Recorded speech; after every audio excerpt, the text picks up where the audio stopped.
April రాసిన పత్రిక రెండవ మాట చూద్దాం. ఏప్రిల్ రాసిన పత్రికలో 13వ అధ్యాయం 20వ వచనం 21వ వచనం చూడండి. బైబిల్ ఫస్ట్ నుంచి లాస్ట్ నుంచి 13వ అధ్యాయం ఏప్రిల్ 13వ అధ్యాయం 209వ పేజీ 13వ అధ్యాయం 20వ వచనం 21వ వచనం. గొర్రెల గొప్ప కాపరి అయిన అను మన ప్రభువును నిత్యమైన నిబంధన సంబంధమయ్యకు రక్తమును బట్టి మృతులలో నుండి సమాధానకర్తయ్యకు దేవుడు యేసు క్రీస్తు ద్వారా తన దృష్టికి అనుకూలమైన దాన్ని మనలో జరిగించుచు చదవండి. తన చిత్త ప్రకారం చేయుటకు మిమ్మును సిద్ధపరచును గాక. యేసు క్రీస్తుకు యుగ యుగములకు మహిమ కలుగును గాక. Praise the Lord. హల్లెలూయా. గొర్రెల గొప్ప కాపరి. రెండవదిగా మనం చూస్తే సమాధానకర్తయగు దేవుడు. మన దేవుడు ఎలాంటి దేవుడు అంటే, మొదటిగా ప్రభునందు ప్రియుల సర్వకృప కలిగిన దేవుడు. రెండవదిగా ఆయన సమాధానానికి కర్తయు, సమాధానం ఇచ్చేవాడు. గొర్రెల గొప్ప కాపరి యేసు అను మన ప్రభు అయిన నిత్యమైన నిబంధన సంబంధం రక్తమును బట్టి మృతులలో నుంచి లేచిన సమాధానకర్తయ్యకు దేవుడు. సమాధానం, మనసుకు సమాధానం, శరీరానికి సమాధానం, ఇదిగో ఆత్మకు సమాధానం, ఆలోచనకు సమాధానం, భర్తకు భార్యకి సమాధానం, భార్య భర్తకు సమాధానం, తల్లిదండ్రులు పిల్లలకు సమాధానం, కుటుంబాల్లో సమాధానం, బంధువులు ఆత్మీయులు స్నేహితుల మధ్య, రక్త సంబంధుల మధ్య, సంఘములో సేవకులతో అందరితో సమాధానమును.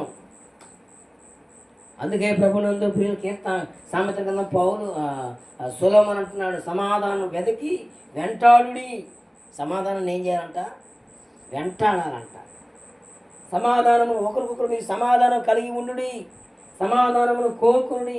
కొన్ని సంఘాల్లో ప్రభునందు ప్రియులరా బల్లారాధన ఇచ్చేటప్పుడు, బల్లారాధన ఇచ్చే ముందు దైవ సేవకులు మీలో ఎవరికైనా బల్లారాధనలో వేసేవారు ఎవరైనా ఎవరితో అయినా సమాధానకరంగా ఉండి ఉంటే, ద్వేషం ఉంటే, పగ ఉంటే, ఏదైనా మీకు ఏదైనా ఒకరితో వారికి ఏదైనా అసమాధానంగా ఉంటే, మొదట బైబిల్ గ్రంథంలో ఉంది కదా, మొదట మీ యొక్క అర్పణ అక్కడ పెట్టి మొదట నీ తోటి వారికి సమాధానపడి అప్పుడు నీ అర్పణ ఏమంటాడు. అలాగనే కొన్ని సంఘాల్లో కూడా అలాగనే సమాధానపరచబడిన తర్వాతనే పాలనిస్తారు ప్రభునందు.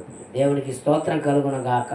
ఇక్కడ గొర్రెల కొప్పరి కాపరిని యేసు అను మన ప్రభు అయిన నిత్యమైన నిబంధన సంబంధికు రక్తమును బట్టి మృతుల్లో నుండి లేచిన సమాధానకర్తకు దేవుడు యేసు క్రీస్తు ద్వారా తన దృష్టికి అనుకూలమైన దాన్ని మనలో జరిగించు.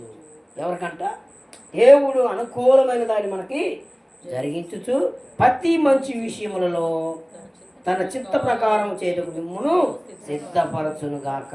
Praise God. హల్లెలూయా. ప్రతి మంచి విషయం. దేవుడు ఎలాంటి వాడంటే మంచివాడు. రెండవదిగా మనకు సమాధానం ఇస్తాడు. మనస్సుకు నెమ్మదిని ఇచ్చేది యేసయ్య నామం. ఇదిగో సమాధానం ఆత్మలో, శరీరంలో, మనసులో, ఆలోచనలో అన్నింటిలో కూడా సమాధానం ఇచ్చేవాడు, సమాధానకర్త. అందుకే నేడు లోకరక్షకుడు మీ కొరకు పుట్టిన ఆయన పేరేంటి? ఆశ్చర్యకరుడు, ఆలోచనకర్త, బలవంతుడైన దేవుడు, సమాధానకర్త. దేవునికి స్తోత్రం కలుగును గాక అని ఆయనకు పేరు పెట్టబడిన యెషయా గ్రంథం 9వ అధ్యాయం 6వ వచనంలో రాయబడి ఉంటుంది.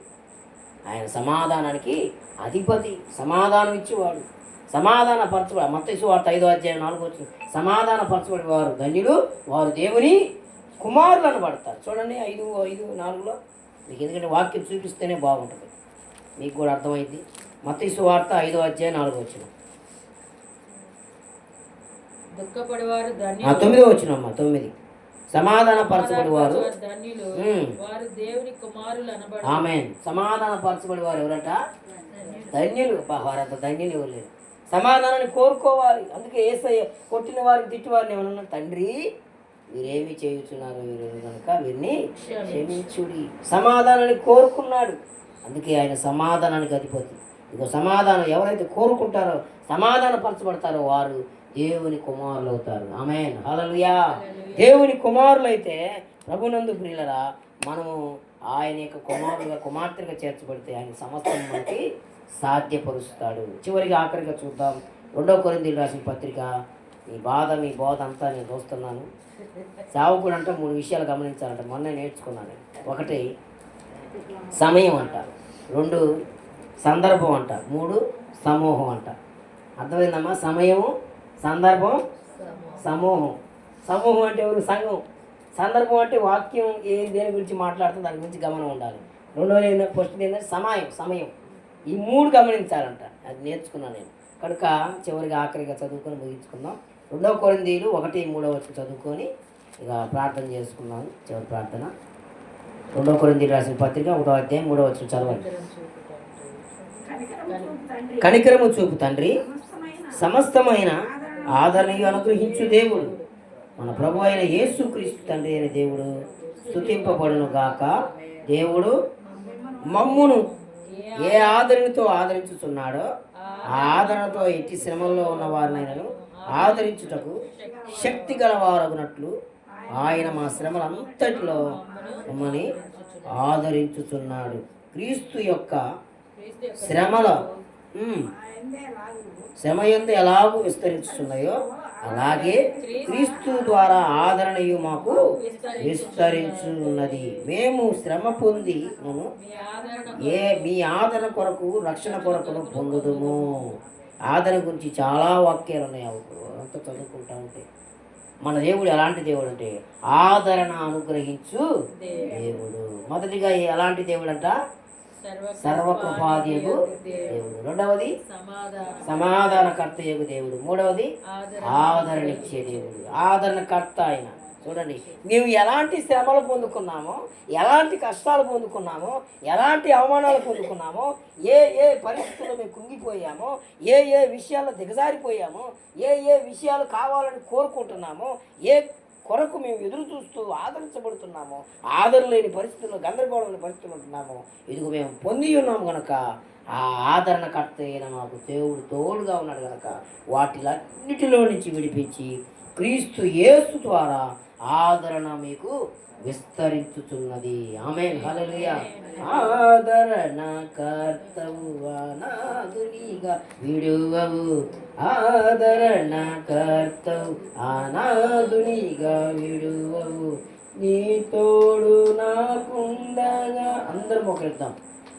అందరు బైబిల్ మూసేసి చివరి ప్రార్థన ఆశీర్వాదంతో ప్రార్థన చేసుకున్నాం. నీ తోడు